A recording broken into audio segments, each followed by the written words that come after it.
It's Friday, but more importantly than that, it's July. And what does that mean? It means this man, everyone's favourite boy, Petr Yan, gets back in the cage this month. I'm professional MMA fighter George Hardwick, 13-3 record.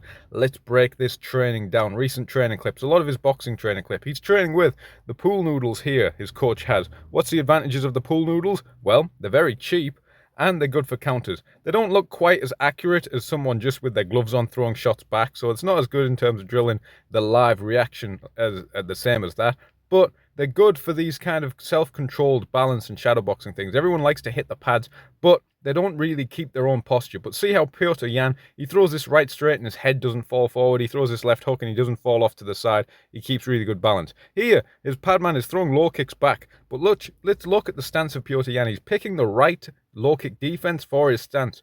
If he's got a long stance here, he's in quite a boxing stance, he's going to retract the leg rather than checking. He still turns his knee out just to have that slight bit of insurance if it does catch, so it's not completely catching on the peroneal nerve. And he's following in with nice simple combination there. He's slipping outside into the hook and slipping inside to land the cross. He is a symbol. I don't know what it means. I imagine it's just a gym symbol. Hopefully nothing crazy. Here he's shadowboxing, doing jab head, jab body, boom, into the cross. Really nice combination. The key is he's getting quite long in his stance, but the key is he turns in that back foot, toes slightly forward, and it helps him keep balance rather than leaving those toes out on the back foot and Frankenstein footing it. Sometimes you'll see people, they'll move in with a double jab. They'll move in with a double jab and then into their uppercut, and their toes will be facing out this way, and they've got a dead hip. They can't rotate into their uppercut or into their cross. But we can see Petr Yan, his toes turn forward, almost like he's in a split squat at the end of his uppercut or at the end of his right straight, which helps him keep balance forward and back, and it helps him if he wants to turn his weight back into the left hook. So the key is, don't leave your toes facing the wrong way, which so many people do when you're teaching at a beginner level. Even sometimes teaching experienced people. Stepping back into his cross, and again using that jab head, jab body into right uppercut. Very interesting where he's keeping his right hand in a lot of these drills. He keeps his right hand kind of on his tash, not all the way up to his temple. So it helps keep his elbow a little bit lower, and it helps him probably fire his right straight just a little bit quicker, and it's still in a position where he can parry if he's going jab for jab. He uses this really long guard, but the key is he keeps his back rounded as if he's using a tight boxing guard. Here he's going jab cross hook, almost like little two-phase combinations, laying back after the hook and the jab, sorry, the hook to the jab, laying back after that, just in case someone's firing back, but he's loading his weight onto his back leg. It's a nice balance check, these drills. We were watching Miguel Chindad do a training clip, and you'll see a lot of kickboxers use this, where they'll go right straight, pull the right straight back, and land the right straight again on the pads or on the bag. It's just a really good balance check. Boom. Nice there. Doubling up. Those double ups in the same combination. It's very awkward. If someone throws a jab after the hook, it's very difficult to defend. You might have slipped or you might have blocked the hook, and then that jab just pierces through the middle of your guard. It's going to off balance you. It's very important to put those little jabs into the middle of your combination. Remember Max Holloway versus Calvin Kattar? It wasn't that he was throwing one large continuous combination. It was almost more like small mini combinations that were separated with a jab.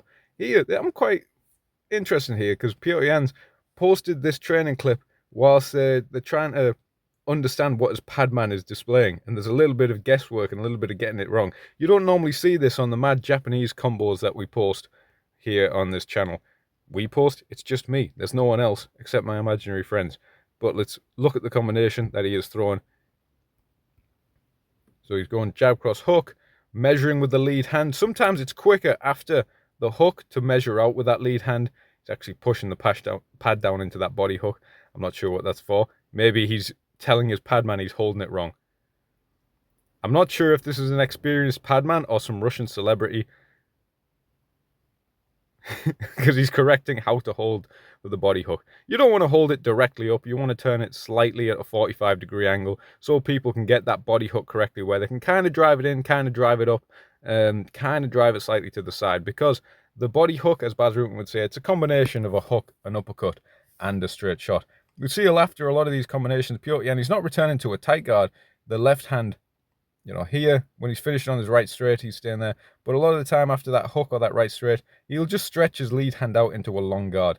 Double jabbing, keeping that right hand kind of on his mustache. So it makes it slightly quicker to throw, especially a shot like that with the uppercut. No flaring of the right elbow out. And then that's the classic combination. The uppercut, left hook into right straight. One of the funnest combinations. Here, they're just doing pads in a locker room or an office. But watch, whenever you see Petr Yan hitting pads, it doesn't matter what space he's in, whether it's a ring, a cage, the mats, he's always aware of where his padman is, and he tracks him. Always using good Ringcraft. That's not something you just practice. Okay, I'll do a round of cage cutting footwork and that's it. It's built into every single round of the pads, round of shadow boxing that he does. Similar combinations again, finish on that right straight. Doing the medicine ball throws, you know, a nice warm-up exercise, a little bit of power development. The thing about a medicine ball throw I like is like you really focus on the follow-through. So it doesn't matter that you keep your stance at the end of the medicine ball throw. You'd really just focus on the follow-through and mainly not the push of the throwing shoulder. So say he's throwing his right, he's not focusing on his right shoulder. You really got to focus on that left shoulder pulling back, like someone's got a rope tied to it and they're violently pulling that shoulder back.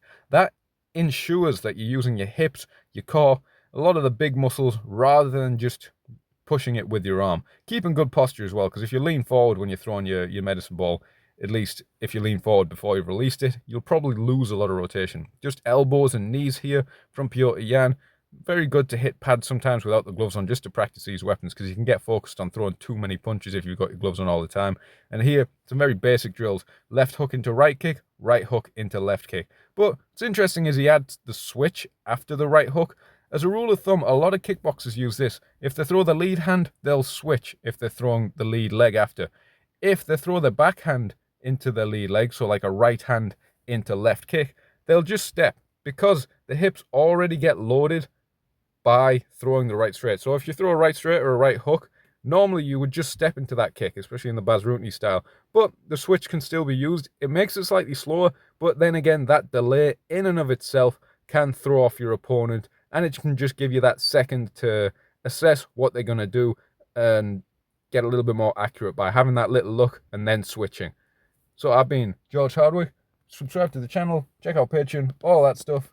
For more breakdowns, let me know who I should break down next in the comment, or if you have any good training recommendations, let me know. Have a good Friday.